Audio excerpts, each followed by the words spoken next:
வணக்கம். செய்திச் சுருக்கம். வட்டி குட்டி போட்டு பெருகிடுச்சு. காப்பாத்த வந்த கம்பெனி புஷ். அதிக வட்டிக்கு வாங்கிய கடனில் தவிக்கும் மின் வாரியம்.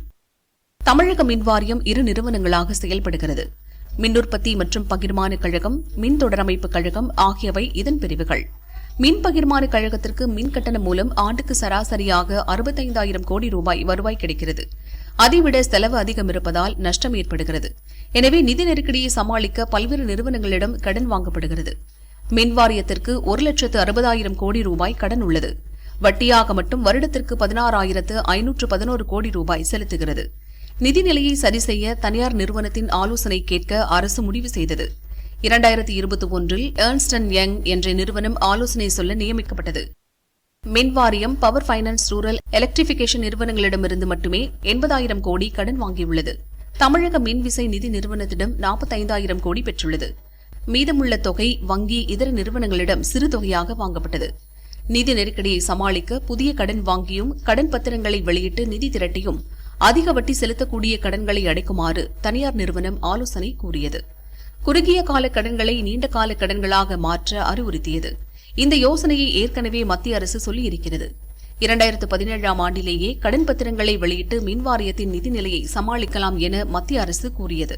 ஆனால் இதுவரை மின்வாரியம் கடன் பத்திரங்களை வெளியிட்டு நிதி திரட்டவில்லை. ஊராட்சி மன்ற தலைவர் குண்டு வீசி வெட்டி கொலை. பூந்தமல்லி அருகே பரபரப்பு சம்பவம். ஸ்ரீபெரும்புதூர் அடுத்த வளர்புரத்தைச் சேர்ந்தவர் பிஜி சங்கர், வயது 42. வளர்புரம் ஊராட்சி மன்ற தலைவராகவும் பாஜவில் SC/ST பிரிவு மாநில பொருளாளராகவும் இருந்தார்.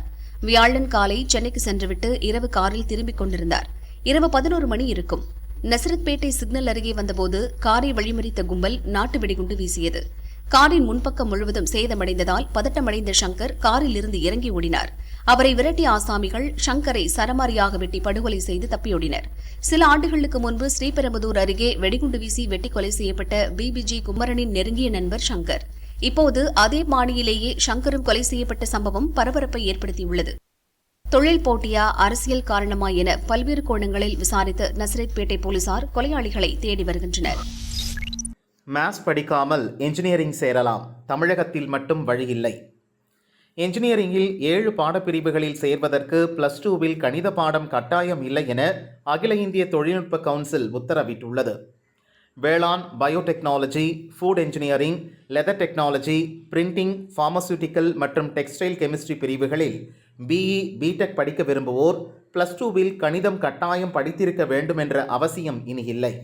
அதேபோல் fashion technology, architecture, packaging technology போன்ற படிப்புக்கு கணிதம், இயற்பியல், வேதியியல் கட்டாயமில்லை. கம்ப்யூட்டர் சயின்ஸ், எலக்ட்ரிக்கல் மற்றும் எலக்ட்ரானிக்ஸ் என்ஜினியரிங் படிப்பில் சேர வேதியியல் படிப்பு கட்டாயமில்லை எனவும் AICTE கூறியுள்ளது. இந்த தளர்வுகளை போன வருடமே அமல்படுத்த மாநில அரசுகளுக்கு AICTE சுற்றறிக்கை அனுப்பியது. அப்போது தமிழகத்தில் அமலாகவில்லை. இப்போது மீண்டும் அறிவித்துள்ளது. வரும் கல்வியாண்டு அட்மிஷனில் இது நடைமுறைக்கு வருமா என மாணவர்கள் எதிர்பார்க்கின்றனர். உறுப்பு தானம் செய்யும் ஊழியர்களுக்கு 42 நாள் விடுமுறை.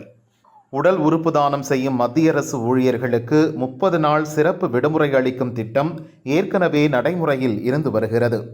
இதை 42 நாளாக அதிகரித்து மத்திய பணியாளர் மற்றும் பயிற்சித்துறை அமைச்சகம் அறிவிப்பு வெளியிட்டுள்ளது.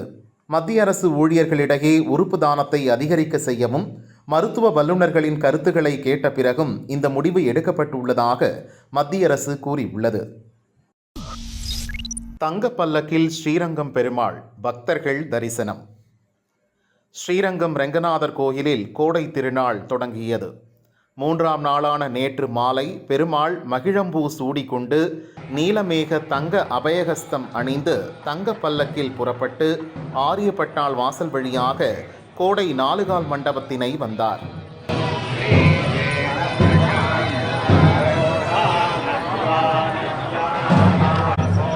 அங்கு நம்பெருமாளுக்கு பக்தர்களால் வழங்கப்பட்ட மல்லிகை பூக்கள் மற்றும் பூ போர்வையும் சாத்தப்பட்டது.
பக்தர்கள் திரளாக கலந்து கொண்டு பெருமாளை தரிசித்தனர்.